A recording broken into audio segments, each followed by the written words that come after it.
Good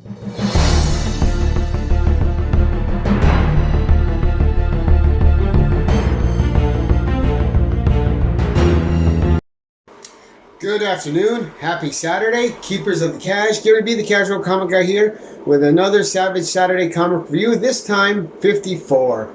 So our episodes are ticking by. We're bringing you a little bit of a shorter story today, but these are some stories that I like. They're one-offs that were in the back of some Savage Sword of Conans, and a lot of those one-off stories were King Kull, Solomon Kane, and of course, our favorite Hyrcanian, Red Sonja.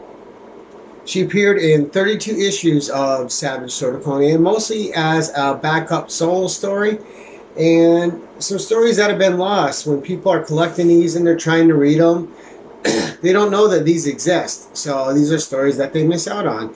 So we're going to bring some of these short solo stories out here and there in a Savage Saturday comic review and just create a little awareness and let people out there know that there are still great little one-shot stories that you may not have heard of, that are just stuck in the back of a magazine, waiting to be discovered, waiting to be loved, waiting to be enjoyed, and written by great people with fantastic artists. And it would be a shame to let these stories fall to the wayside and never discover another audience. So we're not going to let that happen, especially not on this channel. So the story we're reviewing today is in issue 23 of the Savage Sword of Conan. Alright, you got a beautiful Earl Norem cover. Definitely got to show that. I'll leave that up there a second. And like I said, Red Sonja herself appeared in 32 issues of this magazine, mostly as solo stories. Then we got this page by Frank Thorne. I'm going to read you the poem on it before we get to our short story. All the world's a gore-rimmed sea. Lo, the devil laughs with glee. Come and dance then, you and me. Come and caper wild and free. With red blood those fires are lit. Hades smoke is tinged with it. The Song of Red Sonja from Tarantella by Robert E. Howard. And that is the illustration that Frank Thorne has with it. And of course this is page 1 of our tale, called Wizards of the Black Sun. And our tale starts easy enough. Sonja is on her horse. They've been traveling a long way. She's weary. She needs some ale. She needs some food. She needs some sustenance to keep herself going. Her and her mount come across this city that she doesn't know the name of or wasn't aware of. And she's just hoping that they have plenty of ale, some soft pallets to lay her head down on and get some rest. And just for her and her mount to rejuvenate with. But she stops outside the gates, and the sun's warm. She wants to enjoy the meadow. There's a nice breeze in the air. The air smells good. And she notices a goat watching her. And she lays there, paying no attention to the goat. And she's like, you know what? I'll rest here a moment. It makes no difference when I enter the city. But the goat comes up and starts talking to her. It's like, it would be safer resting in a bit of pipers, a pit of vipers. He's implored her to return back to the hills and to not enter this city. But Sonja draws her sword real quick. She goes, you know, who speaks to me? I see nothing but a shaggy creature of the fields. And he goes, hey, if you please, ignore me.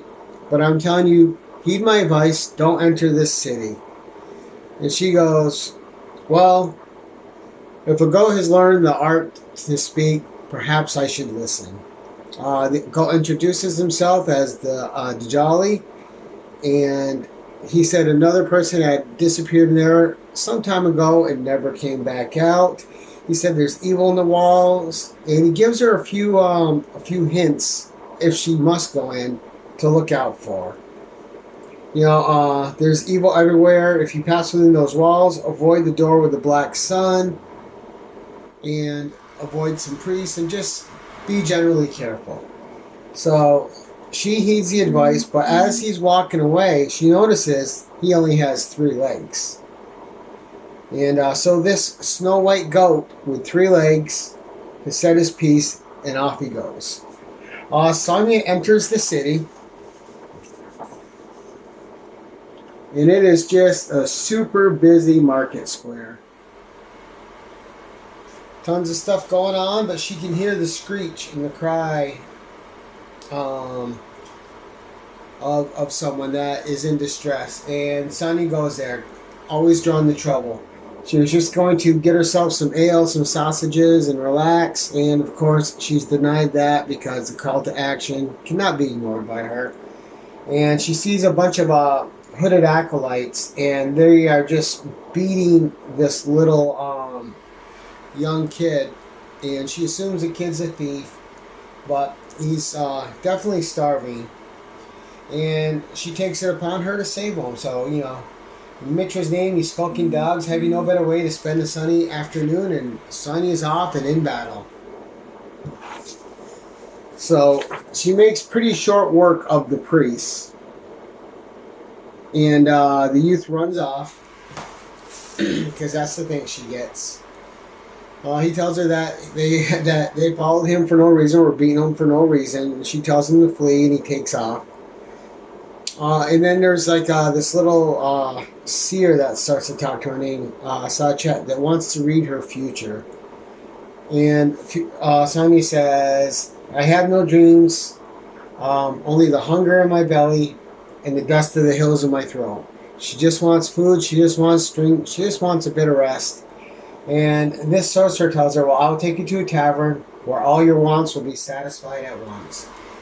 So Sonia takes out at her word and goes to this tavern, which has its board outside, but no name on it. And one question, Sachet, woo, am I talking bad today, says it doesn't need a name, it's not important. Sonia goes in there, and a couple sips in, Sachet is reading her tarot, and Sonia is all of a sudden super tired, figures out too late that her drink is drugged, and she is out. Now Sonia awakens, and she is surrounded by these priests, the ones that she saved the kid from, and they're out to get her now, and they think that she is still unconscious, but she's come to her senses. And unfortunately for one of them, their dagger is within her reach. But unexpected occurrences when she stabs him with the dagger. She rises up real quick, grabs the dagger, thrusts it in him, and he turns to black stone and dust. And so does the dagger that she stabbed him with. And just a dark death, and he is done. But then she's presented with something. Before you won the battle against a mighty foe woman, but a fair one who likes a good contest with a brave heart. Choose a weapon from this wall, and he's given her a choice of all these weapons. But Sonia kind of sees a pattern to him, and she remembers the Jolly, the three-legged goat, and she grabs the weapon where his leg would be, as they're situated on the wall. He says if she doesn't choose correctly, all other weapons will disappear, and the other warrior will be free to kill her. She grabs the right weapon, and he's instantly mad. He's like, the fates are with you, curse your blood hair. And she goes, so are my wits and my strength. And she makes short work to him, cutting him to the core with the axe that she chose. And a short battle. He's no warrior. Wasn't able to properly defend himself against Sonia, especially with her wielding an axe and with the skill that she has. Alright, he's still trying to play his tricks though. He knows he's no chance against Sonia one-on-one. You spar well, your limbs are quick, your head cool, but now it is time to choose whom you face. So he goes, all who try to slay me have the same face. This is what she tells him. He goes, not like this warrior. And it's a shrouded guy. He pulls his shroud down, and there's a round stone monolith that's just hanging there, and it has a grinning face of doom and gloom on it, and she's like, breath of Mitra. And you know, why have you come here, Lord of Hell? And he says, for you, dear Sonia, you called me in your weariness. I asked you to join me, and if that meddlesome goat had not appeared, you would be mine. And he reveals himself, and he's nothing to look at. And he's referring to a time where Sonia was weak and tired, and Mostly was just probably putting out curses and just saying, oh, if only this can save me. But he gives her a choice. She can choose between two doors. One door leads to his world, and she'll be forever his. One leads to the world of man. But one of them is marked in, as the goat had told her, beware the door of the black sun, do not pass it. So Sonya actually chooses correctly, no surprise. And upon choosing correctly, the wizard is no more. He is undone. His spell is broken, and the whole chamber starts to crumble around her. She passes through the door back out to the world of man, and she emerges back near her mount, only to see the city. When she looks back, is gone. But she runs to the goat, and he's like, I see you have returned. And she's like, yeah, I'm grateful for your help. What you told me saved my life. And he says, I'm only a poor creature of the field. You saved yourself. And you keep waiting for a reveal of this. But Sonya looks into the eyes of the goat and see that there's more to this goat. It meets the eye, but he's not revealing anything. When she turns around and sees that the city is gone, she throws out a curse. Taram's blood, and nothing, not a splinter nor a stone remains. He goes, remains? Of course not, for it was never there. It was only an illusion, though a grand one. And it's created when people pass through this place. And most of the people go in there, they do not come out of this illusion. It is a place of magic and curses, and where they capture people and souls. And Sonya has escaped their fate with the help of this goat, and created, well, not escaped a dire fate, not her fate. And she thanks him. She's on her way, and she says, yeah, no ale, no sausage, no soft feather bed. It's not a place for me anyway. And she goes, but as living goes, it's not a bad life, even so. And she sets off to her next adventure. Alright, so that was it. We'll show you this last page. So fun stuff. And written by Roy Thomas and Claire Noto. So we're going to give this story, just a B. Alright, it's fairly predictable. The goat tells her stuff immediately in a short story that's only this many pages. Those things come into play fairly quickly. You already know what Red Sun is going to do, so you can already see the outcome coming. Having said that, the art is gorgeous. Frank Thorne puts in an A+ effort on the art. The conclusion's fun. I'll give the conclusion an A+, because I did enjoy the conclusion. Her meeting the goat again.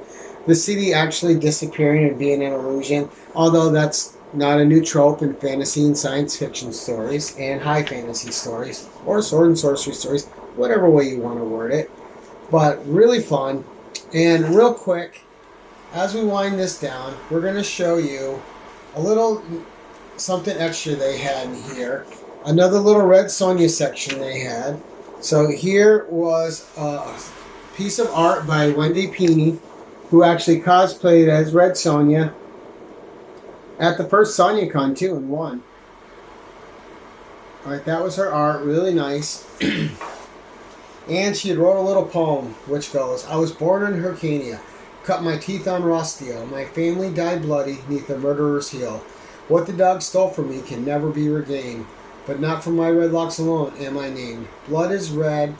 Blood red is the vengeance I've wreaked until now. No blade shall best Sonya's, this do I vow. I can outfight, outdrink, and outswear any man, including that arrogant ass Conan. So step up, bold warriors, when Sonja calls, and match steel against steel if you've got the balls. So that was Wendy Pini's art and little poem. And I don't know how well these old pictures are going to come across, but this was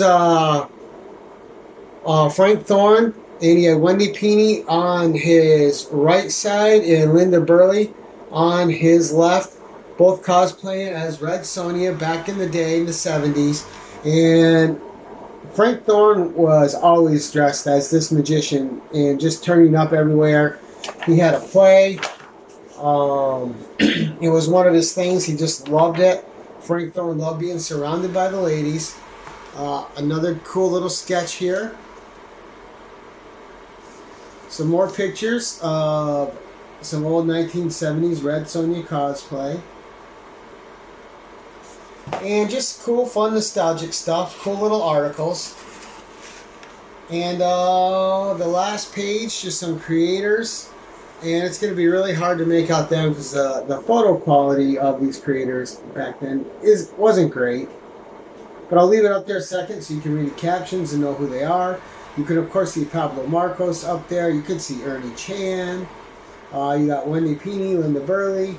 And you just got a bunch going on with a bunch of great creators. A bunch of people having a blast. But that's it. That's our Savage Saturday for this week, guys. I hope you had fun. I hope you enjoyed yourself. I hope you enjoyed the fun little story. Was it the best story in the world? No, but it was fun. Great art. Can never go wrong with Frank Thorne. And sometimes you just need a short little story to get you through the day. That was a decent one. Until next time, don't only keep it savage, but keep it casual. Have a good one.